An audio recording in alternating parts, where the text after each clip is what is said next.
Saiful Asyar binti Muhammad Syarif dengan mas kawinnya serta silang tangan emas tunai. Aku terima nikah Nahdatul Aisyah binti Muhammad Syarif dengan mas kahwinnya seutas gelang tangan emas tunai.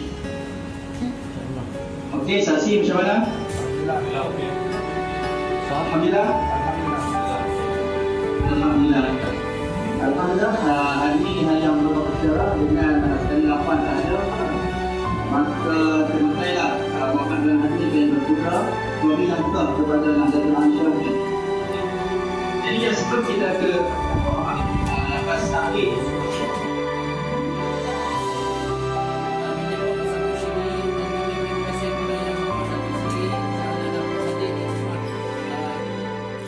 Baik, itu dia tadi majlis akad nikah yang dijalankan secara dalam video sahaja ya. Kalau sebelum ini mungkin kita membeli barang-barangan secara online, tapi sekarang ini nikah pun boleh kita buat menerusi dalam talian. Itu yang isi-isi kat luar sana tu rasa macam sedikit risau kan. Kalau tengok suami-suaminya pakai songkok baju Melayu, duduk dalam bilik ngadap laptop, mungkin rasa sedikit risau lah kan. Tetapi mungkin kalau kita lihat dekat sini ya, nikah online ini mungkin kedengarannya agak janggal, tetapi seperti mana yang kita lihat tadi ya, ianya telah pun dijadikan sebagai realiti ya. Pasangan tersebut sebenarnya menjadikan nikah secara online ini sebagai pemudah cara untuk mereka menjadi pasangan suami isteri yang sah. Baik, untuk berbicara tentang majlis akad nikah ataupun nikah sidang video jauh ini, bersama kita di talian kita bersama dengan Tuan Haji Muhammad Ajib Ismail, Pengarah Jawi Jabatan Agama Islam Wilayah Persekutuan ataupun Jawi. Assalamualaikum Tuan Haji. Waalaikumsalam warahmatullahi wabarakatuh. Baik Tuan Haji, kita berjumpa lagi ni dalam Malaysia hari ini. Alhamdulillah, terima kasih kerana bersama dengan kami pada pagi ini. Baik Tuan Haji. Kalau kita dapat lihat dia tadi, majlis pernikahan yang dijalankan secara sidang video sahaja. Ramai yang tertanya ya, adakah nikah secara online ini sah di sisi agama Islam dan adakah ianya afdal mengikut sisi undang-undang Islam, Tuan Haji? Okey, terima kasih.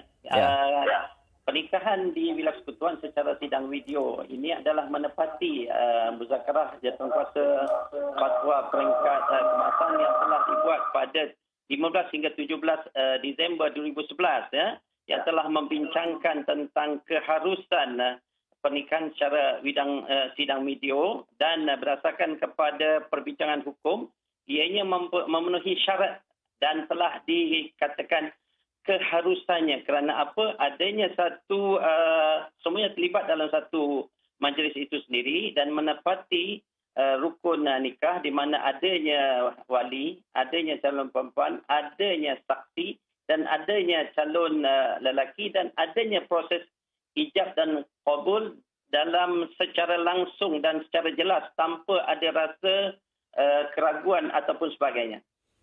Inilah syarat-syarat dia. Okey. Jadi mungkin Tuan Haji boleh kongsikan juga ya tentang pelaksanaannya. Adakah mereka yang bernikah ini sebenarnya mereka ini sepatutnya dinikahkan untuk waktu masa sekarang ini, tetapi mereka mungkin tak tahu sekarang ini PKP, tetapi pihak Jawi sendiri menawarkan kepada mereka untuk bernikah secara online ataupun bagaimana Tuan Haji?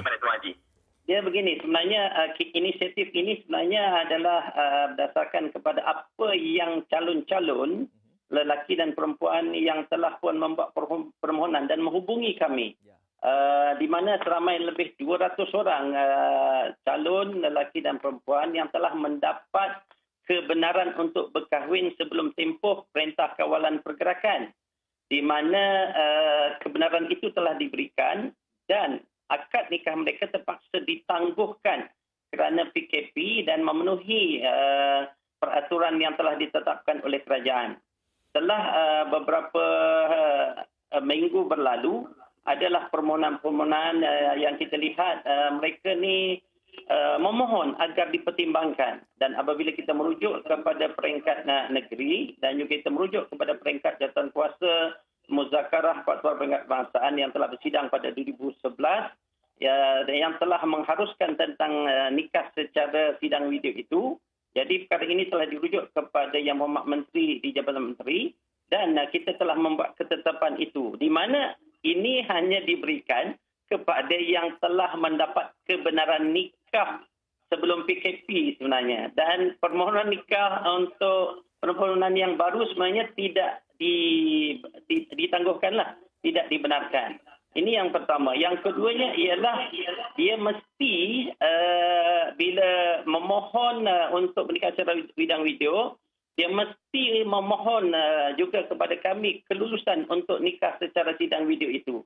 Jadi Ketua Penolong Pengarah Kanan Bahagian Perkahwinan dan Pembangunan Keluarga, iaitu Ketua Pendaftar Nikah, akan melihat keperluan itu dan juga meluluskan. Selepas meluluskan, barulah maknanya pasangan itu ataupun calon lelaki dan calon perempuan itu dengan persetujuan untuk mengadakan akad nikah secara video akan dijalankan. Dan saya difahamkan semalam Selangor pun ada menjalankan pernikahan secara sidang video seramai 3 pasang.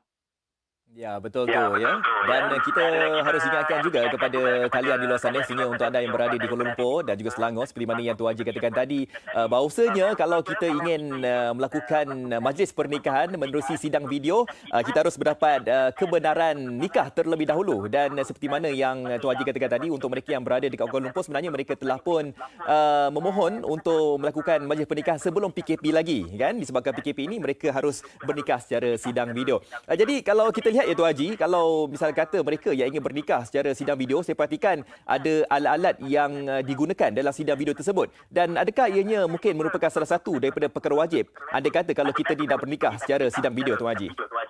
Okey, sebenarnya yang paling penting ialah kita perlu ada talian internet yang kuat.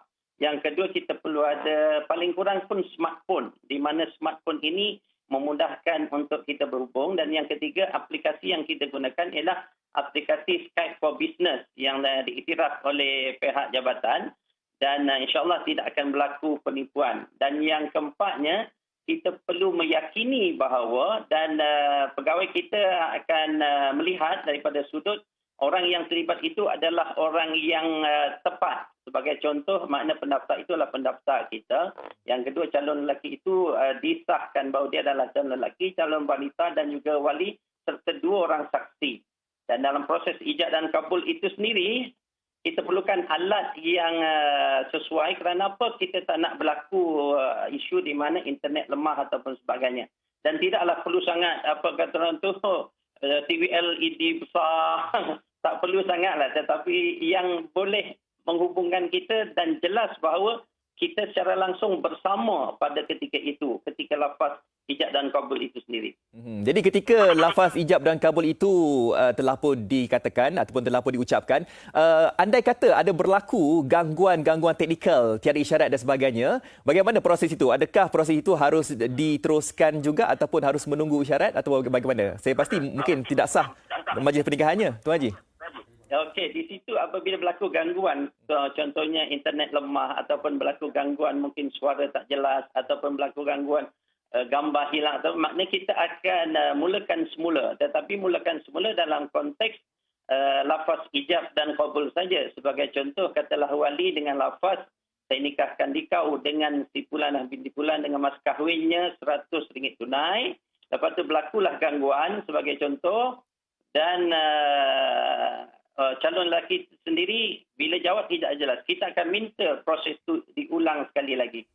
Proses inilah yang paling penting. Sebab yang lain tu telah pun ada. Maknanya wali ada kat situ, calon perempuan ada, calon lelaki ada, saksi pun ada di situ, iaitu di rumah calon lelaki. Biasanya saksi ni adik-beradik kepada calon perempuan lah. Kebiasaan ataupun paksa ataupun yang paling hampir sekali. Baik Tuan Haji, kita faham ya situasi sekarang ini, PKP ini kita memang tidak boleh bergerak ke mana-mana, kita duduk di rumah saja.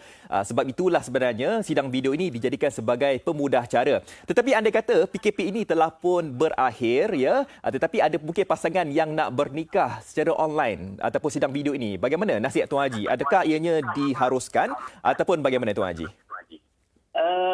Nikah secara sidang video ini, setakat ini hanya kami benarkan dalam ketika PKP, Perintah Kawalan Pergerakan, di mana ada isu iaitu dikhawatiri jangkitan wabak COVID-19.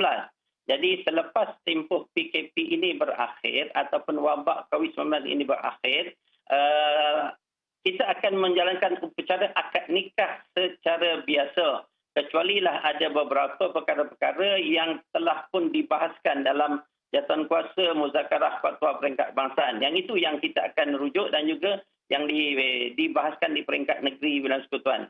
Jadi ini kerana apa? Kerana adanya perintah kawalan pergerakan dan adanya wabak penyakit dan dikhawatiri akan berlaku jangkitan. Okey, baik. Terima kasih Tuan Haji di atas makluman itu tadi. Terima kasih sangat Tuan Haji. Saya doakan semoga Tuan Haji sihat saja di sana. Sama-sama, terima kasih banyak. Nampak ramai teruja dengan nikah secara sidang video. Betul. Dan mereka harus penuhi syarat-syarat juga kan Tuan Haji kan? Mesti. Baik Tuan Haji. Terima kasih Tuan Haji. Terima kasih. Ya, sama-sama. Itu dia kita telah bersama dengan Tuan Haji Muhammad Ajib Ismail, Pengarah Jawi Jabatan Agama Islam Wilayah Persekutuan ataupun Jawi, berbicara tentang majlis pernikahan menerusi sidang video. Dan saya nak ingatkan kepada anda di sana bahawa Islam itu adalah suatu perkara yang mudah ya, dan kita harus melakukan perkara yang wajib saja. Dan anda kata kalau kita nak bernikah secara online ke atau bagaimana, kita harus melepasi syarat rukun nikah dan juga syarat-syarat berkaitan dengan nikah tersebut. Baik.